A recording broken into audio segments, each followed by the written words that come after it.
बीडच्या नेमनूर पोलीस ठाणे हद्दीत एका शाळकरी मुलीला पाईपने मारहाण करत विनयभंग केल्याचा प्रकार समोर आला आहे।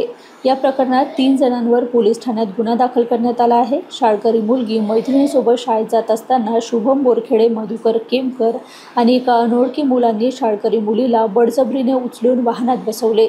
यावेळी काही अंतरावर तिचा विनयभंग करत जीवे मारण्याची धमकी देण्यात आली। यातील दोघांनी पीडित मुलीला पाईपने मारहाण केली। या घटनेने परिसरात खळबळ आली असून अल्पवयीन मुलीच्या तक्रारीवरून नेकनर पोलीस ठाण्यात 3 जणांवर गुन्हा दाखल करण्यात आला आहे।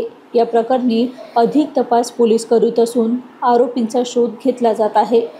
यामध्ये नेकनर पोलीस स्टेशन अंतर्गत एका खेडेगावामध्ये एका मुलीचं ती शाळेत गेली असताना अपहरण केलं आणि याबाबत गुन्हा दाखल करण्यात आलेला आहे आणि तिला मारहाण पण झालेली आहे। असं याबाबत तिला मेडिकल पण केलेलं आहे तिचं आणि यामध्ये गुन्हा दाखल करण्यात आला आहे। 2 आरोपी निष्पन्न झालेले आहेत आणि त्यांचा शोध चालू आहे। एक आरोपी सध्या अनोळखी आहे आणि या सदरचा तपास पिंक पथक केज यांच्याकडे देण्यात आलेला असून पुढील तपास चालू आहे।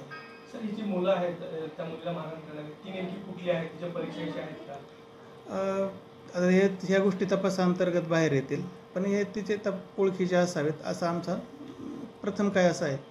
सर, हा प्रकार नेमका कुठल्या ठिकाणी झालेला होता आणि कसं उघड झालं? हा तर शाळेच्या जवळच झालेला आहे। आता गावाचं नाव मला तुम्हाला सांगता नाही येणार, गावाचं नाव सांगत नाही आणि मुलीचं नाव पण सांगत नाही। यामध्ये हा तपासाचा भाग आहे आणि तपासाअंतर्गत जे काही पुढील घटना होतील त्या तुम्हाला वेळोवेळी अपडेट केल्या जातील।